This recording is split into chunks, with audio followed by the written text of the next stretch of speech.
So, Joe, thank you so much for joining me today. I watched you on G&T sessions, and I was really inspired by your story. And then since then, I've bought your book, Automating Humanity. Thank God Amazon is still working at the moment. So, obviously, Joe, you worked. You're from Nebraska. You then ended up working at Google, and I'd love to hear all about your story. You know, getting to Google, again, landing the dream job, and then you left and you set up Beacon. So we will discuss all of those things. But to start with, I just wanted to read your really lovely intro, which is, if you don't mind, it's to mom and dad who have supported me throughout my life, regardless of the fact that you never understood what I was trying to do. Well, now you don't have to guess anymore. Now you know, which is really cool because I can definitely relate to that as a generalist. But yeah, so I'd love to hear all about you and your journey to getting to this amazing book. Sure. I guess so. We can start back in Nebraska, I guess. Yeah, I was born and raised here. And for everyone who doesn't know, I mean, it's the middle of the United States. It's 3 million people or so in the entire state. So you're talking about like there are multiple large cities in the United States that are larger than our entire state. And the technology knowledge and skills, it's kind of like a technology desert, especially when I was growing up. It's not really a thing. We're always probably 5 or 10 or 15 years behind the coast here. Rural broadband access to internet, things like that just aren't a thing for everyone in Nebraska. Yeah. And so being a kid, I was lucky enough that my parents supplied me with like video games and different things that a lot of other kids my age didn't have at the time. I got very into that stuff. I was always hacking video games and doing different things like that. I didn't know at the time that some of that work would translate into becoming a digital professional in the future. Mm-hmm. But yeah, I really took up on technology and just playing around with things as a kid. I got good with computers. I took computer science at a young age. I'm not a computer engineer. I'm a designer. But that also blends from my childhood, which was my uncle was an artist, and I had a big background in that. So they kind of came together, and I became this digital designer over time. Mm-hmm. But in college, when I was really trying to make something with it, and when the internet, I mean, in Nebraska, the internet was just kind of getting going, like all the internet work and the ideas of business could be online, things like that. And so everyone thought I was just like an alien. I mean, like the stuff I wanted to work on, nobody had any idea. And so I had to leave the state. I left at 24 years old, moved out to Colorado. I lived in Boulder, Colorado, which, if you don't know, Boulder is one of the largest startup areas in the United States as well, outside of the Silicon Valley area. And so I learned a lot. I worked a lot, built up my reputation, started writing for global publications, and eventually got a gig consulting out at Google. I would say, to follow up on your comment on like getting the dream job, I never had Google as like, this is absolutely where I want to be. I always just worked to fill a need in my life, which was to pay my bills, to pay off debt, college, all that stuff. And Google just happened to be the best opportunity I could find at the time. I was really excited, don't get me wrong. I was excited to be working there and to be learning and have the opportunities. But I would say I didn't actually understand the depths of what I was getting into until 6 to 8 months of working there. And seeing the global scale and working on those systems and just realizing how big of an impact the company has on the world, like not just the United States, the entire world. And yeah, I left in 2017, just a little bit after a year of being there. Not because I was afraid of anything in the company, but I just didn't ethically align. I didn't morally align with what the company was doing or what the internet in Silicon Valley is doing in general. And so I left to help make change. What year was this? 2017, so 3 years ago, a little over 3 years ago, almost exactly. And yeah, I just thought that things could be done better, and it needed to happen through innovation, not just like screaming about it, writing articles. Felt there was a lot of opportunity for innovation and building a future I cared about. So I took that leap of faith a few years ago. I've toured around the world and spoken for the last 3 years, 6 to 8 months a year. I have written the book, Automating Humanity, it's written for the general public, right? Like there's books like Shoshana Zuboff's Surveillance Capitalism, right? Which all power to her. She's a brilliant woman, but that book is a doorstop. That thing is huge. And the general public's not going to pick it up. I wrote this book for people where I'm from, which is the middle of the country, the people who don't know what's going on and don't need to know the technical depths, but need to know enough that they can protect themselves and their family. They can help generations move forward and get jobs and like see the transition and participate in this new economy. I agree with that, because even, I'm from the UK and we've just had Brexit, and part of the Brexit issue I felt was the fact that people are being left behind by this tech revolution and they just can't get on board, and we're all talking about the future of jobs. So yeah, that's really interesting. So discussing, big tech companies that have a lot of power in the world, they have a lot of limelight on them. They're in the media and the press a lot these days. But there have been whistleblowers in the past. So, Edward Snowden with the NSA. We've had Christopher Wiley with Cambridge Analytica. So, is it true? Would you say that these tech companies are worried about whistleblowers and may try and create this culture of secrecy by creating silos and within the company using NDAs and any other sort of means of making sure that no one has all the information, so they can't kind of release secrets? I would say that the businesses are definitely strategically set up to protect themselves. I don't know that can be labeled as evil, right? I think that that's actually a really smart business strategy. Yeah. Those are just the lines of business ethics, It's like, do I want to work for a company that feels the need to do that? Like, is it really that secretive? And if it's that secretive, and if it's something you feel like the public shouldn't know about, are you sure you should be doing that in the first place? So I don't consider myself a whistleblower. I hope I don't ever get labeled that. I worked really hard to not become considered a whistleblower because, to be honest, I think what they're doing actually is brilliant business from a strategic perspective. If you look at it, it's very smart capitalism, but the ends of capitalism are where we meet humanity. And I left because I just didn't align with it. That's kind of what I was saying in the beginning is I don't think these businesses are inherently evil, right? By birth, they were not meant to be evil. All of the people inside them are not necessarily evil. There are some bad apples here and there, for sure. That goes for anything in the world. It's just that they are so overbearingly powerful at this point in history that they're having a negative impact on the world. Yep. So I'm glad, in a way, you haven't been labeled, a pariah for tech companies when you could have easily become one, and sort of revealing, all these dirty secrets to the general public. But instead, you're working with tech companies to help them self-regulate and put their own house in order, as it were. What is your sort of message to these big tech companies, and would you say that they should be concerned that tech is now becoming more of a political issue with, say, Elizabeth Warren, who's threatening to break up big tech? What incentives do big tech companies have to self-regulate, essentially? I mean, I would just say that, and they're finding this out.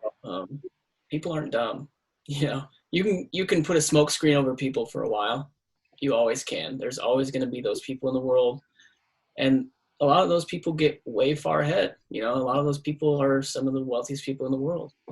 But also a lot of those businesses end up crashing because they don't focus on the long-term sustainability. They focus on the short-term, you know, just taking advantage of everyone. We've seen a lot of that in the United States over the history of our country. We've seen a lot of businesses that have risen very quickly and then flatlined and or just kind of dropped off the face of the earth. You had like the early internet, AOL, MySpace, some of those companies we thought would be around forever. And there's a whole generation of people who say, what the hell is MySpace? You know? And it's a generation within 10 years of when that was happening, you know? So it's not like this can't change. I just think that that's something they need to be aware of.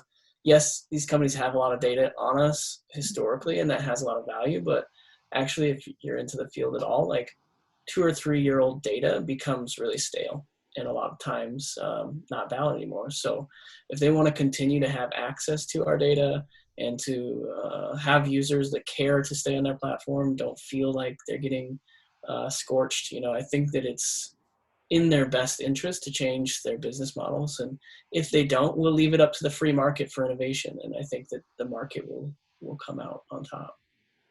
Yes, no, I think you're right. I think reputation is key. And obviously, at this point in time, more legislation is coming out to protect consumers in terms of privacy and data. In Europe, we've had GDPR. In California, you've had the California Consumer Privacy Act, but in the United States, you have different states all with different sort of rules and regulations, which makes it slightly more complicated or easier to find loopholes, as it were. Do you think that the FTC fining companies is enough to prevent them from, you know, exploiting consumer data and continuing on, you know, this path of making profits from data, essentially? So if we look at Google, makes sort of 85% of its profit comes from data, selling it, using it. And a lot of companies will continue to be born using on top of the value of data. What business models, what are these shifting or changing business models? Well, I don't believe that fines is enough. I don't think it's going to change anything. It hasn't historically, and I don't think it ever will. Partially because there's no way that any FCC, European Commission, doesn't matter who it is, they don't have the time or the money to keep up with all of the violations. When the GDPR came out, the whole internet broke, you know. There wasn't just like, oh, Google was breaking the law or Facebook was breaking the law.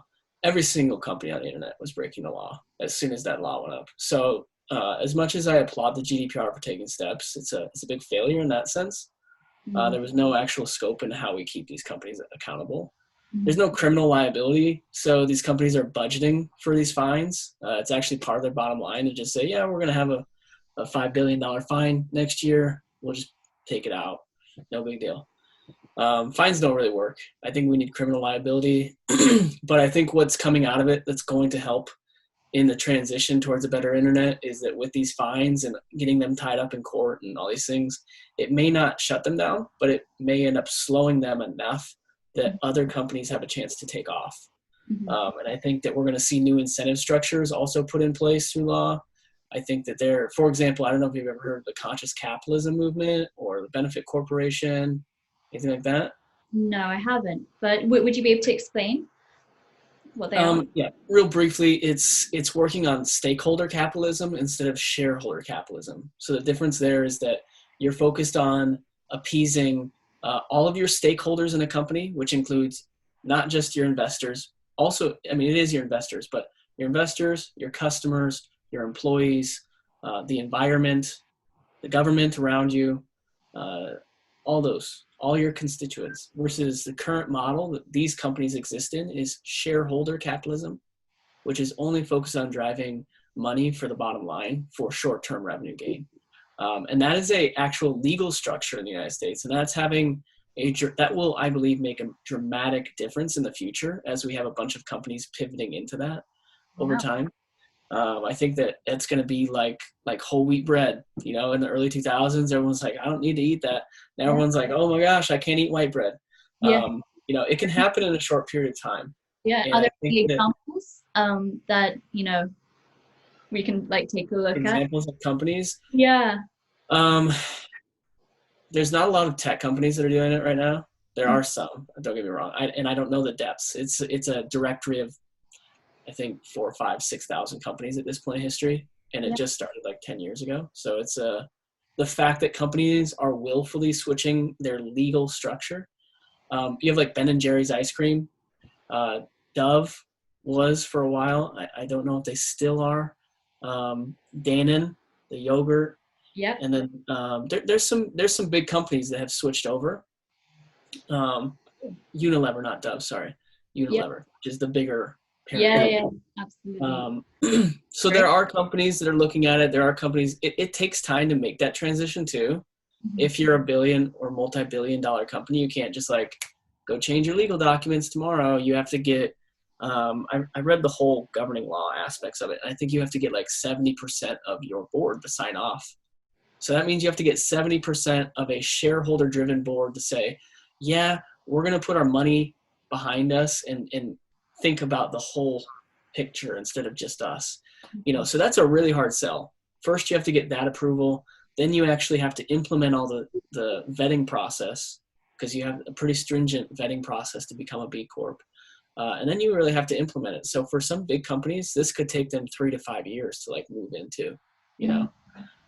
So I think stuff like that's going to come. And I think that like we're trying to become a B Corp. We're not big enough at this point. We don't have enough of the bullet points just because there's not that much going on. But that's our goal, is to be a B Corp. And then we can take our profit that we make from our products and put that back into the ecosystem in the form of funding data literacy initiatives or upskilling. And then what that does is it creates a cycle, because the more people that are informed about how this stuff works and know how to use this, first, you have more employable people. Second, you have people who understand it so they can fight for what's right. And third, we're going to move the economy forward with jobs. So it makes a cycle for us, and it's good for us, although it doesn't, you know, from a traditional standpoint, they'd be like, why are you just giving money away to these efforts? Why are you putting your profit over there? It's both good for us and society, and synergistically, we believe we'll make a bigger impact over time, right?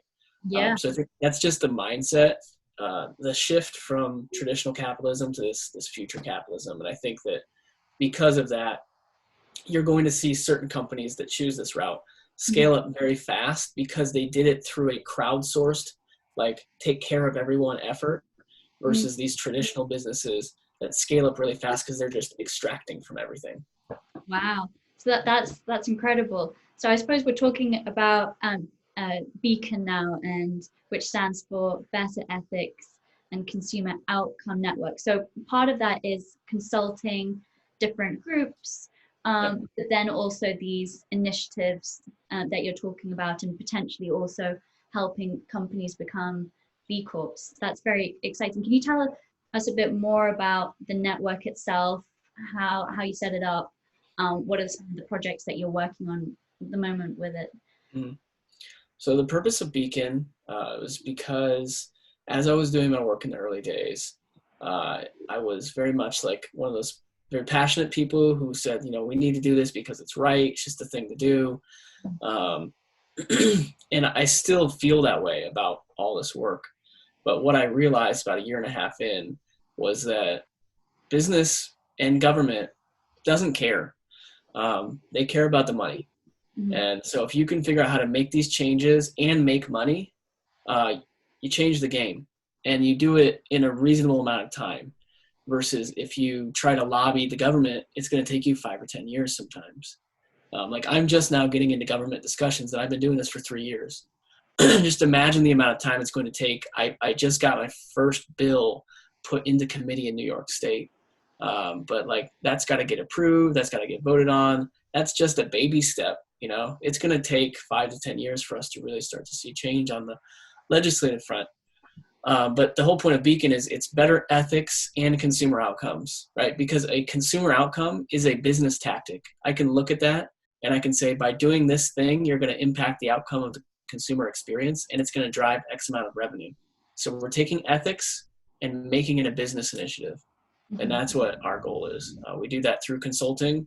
We do that through workshops with companies to educate and give language to companies, because there's a lot of workers who want to do the right thing, but literally don't know how to sell it into the company. Yeah. And then we're also right now building a software solution for small businesses to redesign the consumer privacy experience at scale. And that should be launching, we're hoping, like maybe August. Wow. So what are the key metrics that people are working on? What are their sort of the goals, and what can they track over time to say, okay, we are hitting, achieving this goal of being ethical and giving consumers a good experience? Mm-hmm. Yes, I don't think I can give you a specific metric unless I talk to a company specifically. I think that's where we get lost in general, is we say, what's the KPI for all businesses? The KPI for all businesses has become the bottom line, has become the amount of profit, because it's a super simple thing that everyone can say, I can compare against my neighbor. The thing is, your business is unique to not only yourself, but your industry and different markets. And so for me to sit here and say, hey, everyone, this is the one thing you should be measuring, and that's going to change your business for the better, I think I'd just be lying to you. And so I'm just not going to answer that one. Sorry. That's very honest. So I'd love to hear a bit more about your thoughts on what's going on at the moment, and the bill in New York, but specifically over contact tracing. But there seems to be like this global race to get contact tracing apps out. Some countries have been successful. So in Germany, you have ministers using them. Uruguay, there's a lot of trust in government. I think that it's the adoption of these contact tracing apps is aligned with people's trust in government and also big tech. What are your thoughts on it, and the sort of partnership between Google and Apple? And do you have any concerns? Yeah, I'm not a fan of the contact tracing apps in general. I don't think they'll ever get enough data to actually do that and have impact. Maybe they will, but effectively you need to force in the large majority of the population into it. And I just don't see that happening. So in that sense, with that lack of data, the whole effort will be ineffective, point blank. If you don't have enough data, you can't make up that data either. So that's one big thing. I just generally don't believe in it. But it's something that we need to figure out and explore at least. And so that's kind of what some of this emergency legislation we're working on in New York is supposed to help. And the focus there is to bring transparency and accountability to companies. So you can't just stand up an application and say, I'm a contact tracing app, download it, right? Because there are no laws in the United States. You're right. There are very few. And we need some protections. So like one of the biggest things that we pushed in there that was really big battle, but was a 4th grade reading level. We want all documents summarizing the data usage, the terms of service. We want those to be summarized at a 4th grade reading level in the language native to the individual using it. So that sounds like, well, duh, why wouldn't you do that all the time? But as we know, that doesn't happen. So that's a really, really big deal. I actually wrote an article about that last week, and I think what it's going to end up doing, if it works out, is we will create what I believe should become the next and 8th fundamental privacy right, which is the right to understand, right? Because we have the right to access, the right to rectify, to be forgotten, to debate automated decisions, to opt out. We have all these different rights, but they're all superficial if nobody can understand what's going on. Doesn't matter. So that was a big thing we pushed for. We got also in the bill audits audit trails, and companies are required to pass through regular data protection audits. So they have to tell us the scope of their work, what thinking went into it. You know, they have to do a societal impact assessment to see what are the potential benefits and problems that could come out of this, so that we can trace back, if there are problems, why they got to that point in the first place. They have to demonstrate where they got their data from and how their data was used to train the system, so we can see like what was the training data and the environment that got to this place. So there's a lot of really big things that we got in that bill that has not really been seen anywhere else in the world. And hopefully it gets passed. More than likely it's going to get watered down by corporate lobbyists, but we're there to start the fight. You know, like I said, it's going to take a long time for us to get these things in place, but at least the conversation's being had. Wow, that's really, really incredible, unprecedented. What can people do to support you and this campaign, not just in the United States, but around the world? Mm-hmm. If you're in the United States, especially New York, you can help us by writing letters to your policymakers, to the Internet Committee in New York. And I actually wrote a post about it online. So look up my Forbes post, just Google Joe Toscano, New York COVID tracing app or something like that. And you can find the article, and that has links to everything. It has a link to the bill, has a link to the letter of support that Beacon wrote, so you can see what one looks like. Has a contact list for you to go find all the senators, their Twitter handles, their emails, everything. I have that all put together. So you can email them, you can tweet at them, you can write an article about it, whatever. That helps.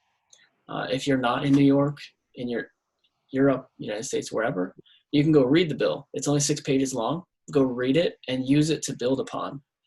Because we also know that this isn't perfect. You know, we're pushing as hard as we can, and we had a 3-week time frame notice. You know, it's like, oh, we got to go stand this up right away. Luckily, we have a group of us that have been doing this for a while, and we have pretty strong positions. But you can go download it, read it, look at it, build on it. Try to push it into wherever you live. Try to make a product that fits these models and just prove it in the market. Make change like that. There's a lot of things that you can do. But yeah, I would say first point, if you just want to learn more, is go look at my article on Forbes, and that'll be a good start. There's a lot of links in there. Great. Well, thank you so much. I'm looking forward to seeing if I can do something in the UK to push that campaign through. But just to end on maybe like a positive note, obviously tech has the potential of creating huge positive societal shifts as well. And we've seen ICOs democratizing finance, and we've got blockchain coming up. Those are two areas that I don't necessarily understand, cryptocurrency. However, I'm sure that those new technologies are going to have a massive impact. Are there which technologies do you think will change the world the most, and hopefully in a positive way as opposed to a negative way? Yeah, so I'm going to actually pull you back on that one, because I don't think a technology is going to do it. I think what's happening is that we're trying to mask human problems with technology solutions. And the reason why we're in this place in the first place is that we haven't figured out our own problems in society, and the computers are just replicating and scaling them. So I think actually we need to figure out the humanity aspects of technology more than anything else before we start to go put Band-Aids on it with blockchain or whatever the hell you want to do. That's a really and in terms of hope, I mean, I would say no matter what people want to say about the era that we're in right now and how messy it is, we've seen more social progress in the last 30 years than we've seen in the entirety of humanity. And that's because of our expanded ability to communicate due to the internet and social media, live streaming of videos, all those things, right? For example, in the United States, the Vietnam War was historically one that we look back on as like the first war to be televised. And that fact, because we could, as a society, see it, is the reason why we decided to stop fighting it and pull out, as the reason why we have become more peaceful over time, because we realize how much damage is really being done. I think what we're going through right now with, like, for example, the Me Too movement, the Black Lives Matters, all these things, is I don't think that the world's getting more evil.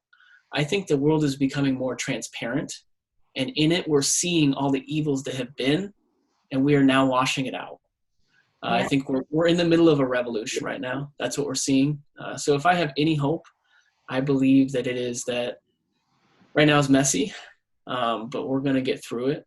I truly believe that. I think we are seeing the last stand of the old world, and I think that the internet has a lot to do with that. So Yeah. yes, the internet has some fundamental issues, and yes, they need to be worked out. I believe they will, and I believe our societies will heal, and I think that we'll move forward better. But it will take work from everyone. Wow, that's really powerful, and that's hopeful as well.